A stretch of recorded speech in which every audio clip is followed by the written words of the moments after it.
My name is Vivienne Hart. I was 29 when the life I had built out of patience and quiet hope came apart in a church that smelled of lilies and candle wax. I remember the small things now, the way memory clings to textures instead of facts. The cold brass of the door handle under my palm, the rustle of taffeta when I shifted my weight, my mother's hands smoothing invisible wrinkles from my shoulders, her voice thin with a happiness she'd been waiting 15 years to feel on my behalf. I had met Daniel Reyes at 24 at a marketing conference where he'd spilled coffee on my portfolio and apologized with a joke so bad I laughed anyway. 5 years of small rituals followed, Sunday grocery runs, the specific way he folded the newspaper, the sound of his key in the door at 6:15. I had learned to love the ordinariness of him. I thought ordinariness was safety. The wedding planner knocked twice, her voice careful in a way that should have warned me. Vivienne, there's something you need to see. It wasn't a person at first. It was a phone, left behind in the groom's dressing room, its screen still lit. Messages from Alina Cho, his assistant of 8 months, stretching back further than 8 months ever should. Not declarations of love. Worse than that. Logistics. Flight bookings. A shared calendar labeled us. The mundane architecture of a second life, built quietly beside the one I thought I was living. I did not cry in that room. I remember being almost calm, the way people describe the eye of a storm, not peace, just the temporary absence of wind. By the time I walked back into the hallway, Daniel was already gone. Not fled in panic. Gone with intention. A car waiting, a bag packed days in advance. He had planned his exit before I had finished planning my vows. My father offered to make an announcement. My mother offered to make him disappear from every photograph. I asked them both, gently, to do nothing. 200 guests sat waiting in a church that no longer needed them, and I walked down the aisle alone. Not to be married, but to tell the truth out loud before anyone else could shape it into gossip. There won't be a wedding today, I said. But there also won't be a scene. Thank you for coming. Please eat the cake. Someone laughed, startled into it. It wasn't triumph. It was survival, dressed in white silk, learning to breathe again. I hadn't noticed him during the ceremony. Or rather, I had noticed him the way you notice furniture, present but unremarkable, because my attention had been entirely spent on a man who didn't deserve it. Sebastian Kane. My cousin's business partner, invited as a courtesy, seated 3 rows from the front in a suit that fit like it had opinions. He found me an hour later in the empty reception hall, where caterers were quietly boxing up food no one would eat as a wedding dinner. He didn't offer sympathy. He didn't perform concern the way so many others had that afternoon, their faces arranged into practiced sorrow that made me feel like an exhibit. You gave a better speech than most grooms manage, he said, setting a glass of water in front of me instead of the champagne everyone else kept pressing into my hands. Most people fall apart before the room. You held the room together. It wasn't bravery, I said. It was shock wearing a nice dress. Maybe. But shock doesn't usually think of the cake. I laughed, and it startled me more than it startled him. A real laugh, unguarded, on the worst day of my adult life. We talked for 2 hours about nothing that mattered. His terrible taste in neckties, my complicated relationship with oat milk, the particular loneliness of being the responsible one in a family. He never once mentioned Daniel. It was, I would understand much later, the most considerate thing anyone did for me that day. When he left, he handed me his card, not with the intensity of a man making a move, but with the ease of someone leaving a door unlocked in case I ever needed somewhere to go. No pressure, he said. I just think people should have someone to call when the version of their life they were planning stops making sense. I put the card in the small clutch I'd carried down the aisle, tucked beside a lipstick I never reapplied and a vow I never got to read aloud. I told myself I wouldn't call. I told myself a lot of things that week that turned out to be untrue, that I was fine, that I didn't need anyone, that dignity meant handling everything alone. Grief, I was learning, doesn't announce itself.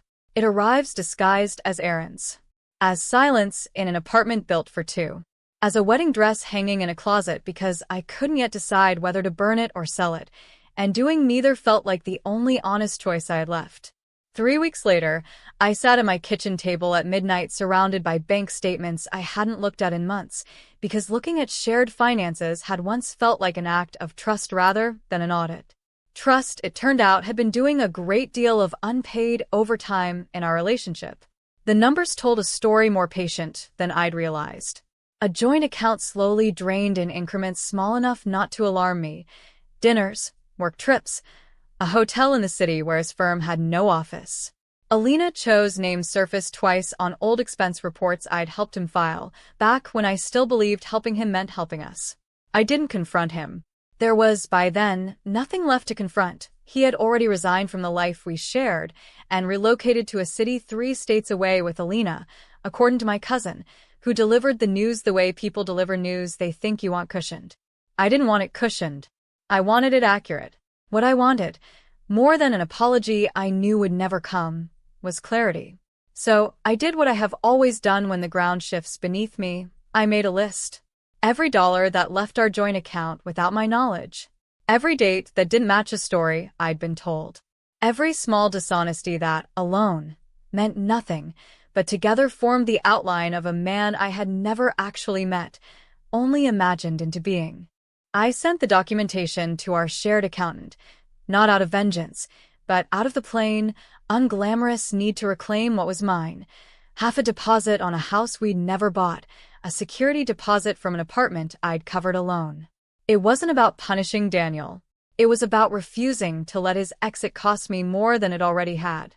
The lawyer I hired, a soft-spoken woman named Priya Anand, told me something I wrote on a sticky note and kept on my mirror for months afterward. The goal isn't to make him suffer. The goal is to make sure his choices stop being able to hurt you. I found Sebastian's card that same week, tucked in a drawer where I'd placed it and mostly forgotten it. I didn't call. Not yet.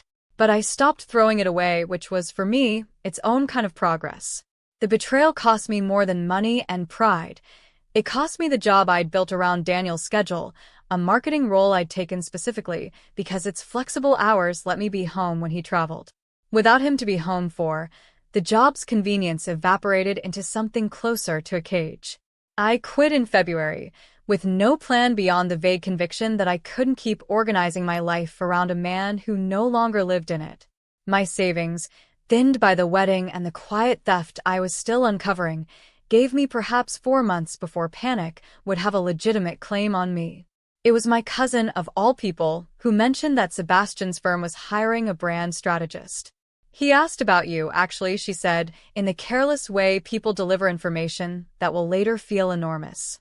Said you seemed sharp. Said the wedding thing wasn't your failure to carry. I called the number on the card I'd almost thrown away 3 times. The interview wasn't with Sebastian. He made a point, I'd learn, of never personally hiring anyone he had a personal history with, however slight. I interviewed with his head of marketing, a brisk, kind woman named Renata Oduya, who asked about campaigns I'd run, not about the wedding everyone in this city seemed to know about secondhand. I got the job on merit, not mercy, and I have never needed anything more than I needed that distinction. When Sebastian and I passed each other in the office hallway weeks later, he nodded with the same easy warmth from the reception hall, and nothing more. No expectation. No account to settle. Welcome aboard, he said. Renata says you're terrifyingly organized. I had a wedding to plan, I said. Turns out that's excellent training for spreadsheets. He laughed, not politely but genuinely, the kind of laugh that made the people around us glance over. I went home that night and, for the first time since the church, didn't feel like a woman defined by what had been taken from her. I felt, cautiously, like a woman who was building something new out of the wreckage, one invoice at a time. 6 months after the wedding that wasn't, Alina Cho called me. I almost didn't answer. Her name still had the power to tighten something behind my ribs, but curiosity, or perhaps some unfinished need for an ending, made me pick up. She didn't apologize, not exactly. She explained, in the rushed cadence of someone rehearsing a speech they'd delivered to a mirror many times, that Daniel had left her too, for a woman he'd met at a conference in Denver. I know you probably don't care, she said. I know I don't deserve to say this to you. But I understand something now I didn't understand before. He doesn't choose people. He just leaves less. I sat with the phone against my ear for a long moment, surprised by the emotion that rose in me. Not triumph, which I had half expected of myself, but something closer to fatigue. "I'm not going to pretend this doesn't feel strange to hear," I said finally. "But I hope you land somewhere solid." I did. I hung up before she could turn the call into the kind of bonding neither of us actually wanted. Some doors, I was learning, don't need to be slammed. They can simply be closed, quietly, by someone who has stopped needing the room on the other side. That night, I took the wedding dress out of the closet for the last time. I didn't burn it, the way some version of me might have wanted to a year earlier.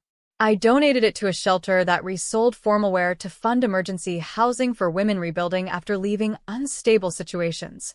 It felt right, not poetic revenge, just the practical relief of no longer storing a symbol I'd outgrown. Priya, my lawyer, texted me a week later that the last of the disputed funds had cleared. Closed, the message read. Financially, at least, this chapter is done.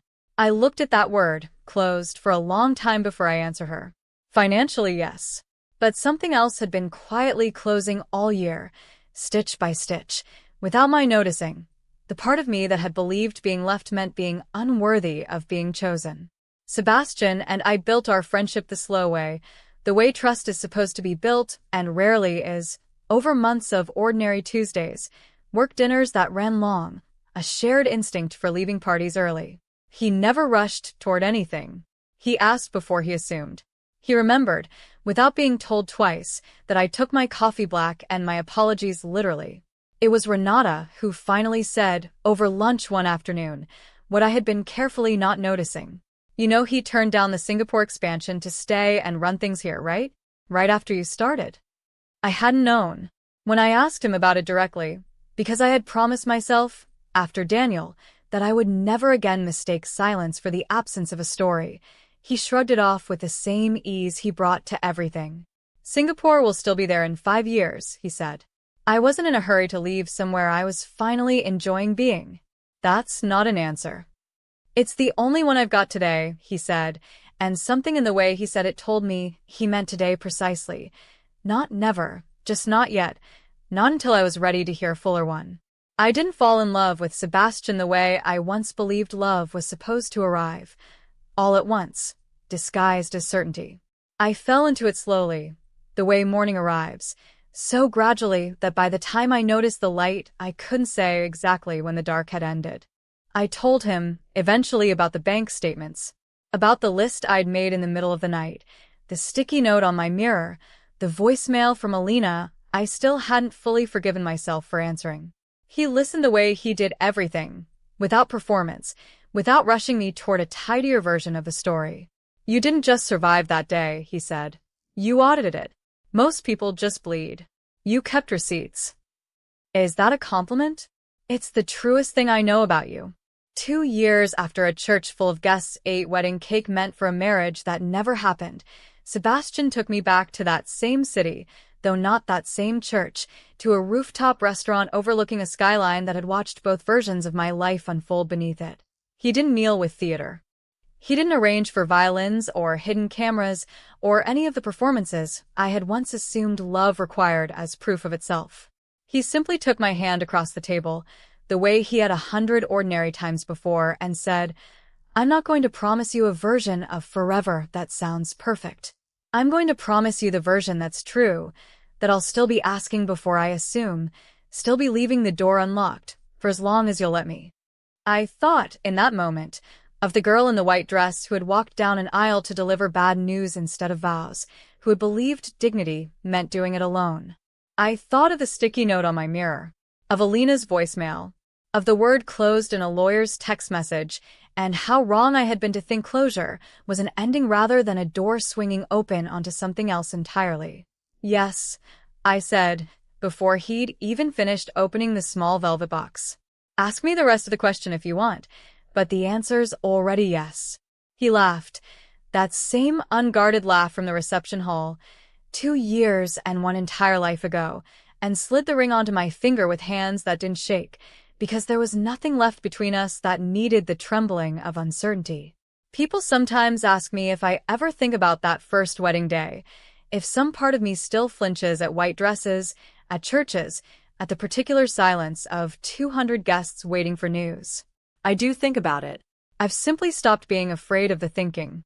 I understand now that the woman who walked down that aisle alone wasn't broken, though she believed herself to be. She was becoming someone capable of standing in a room full of other people's expectations and telling the truth anyway. That version of me didn't know yet that the humiliation she was so carefully managing would, in time, become the origin story of something sturdier than the life it interrupted. I married Sebastian on a smaller day, in a smaller room, with fewer guests and no caterers packing up food no one touched. My mother cried for a different reason this time.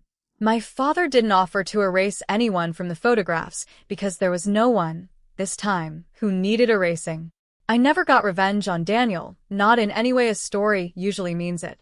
I never confronted him with evidence, never orchestrated a public reckoning, never needed the particular satisfaction of watching someone else's collapse.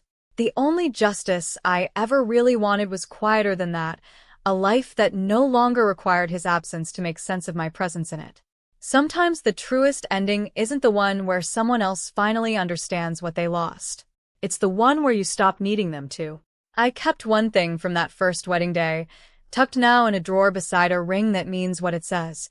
The sticky note from my mirror. Its ink faded, the words still legible. The goal isn't to make him suffer. The goal is to make sure his choices stop being able to hurt you. They don't anymore. Some mornings, I forget to even remember that they ever could.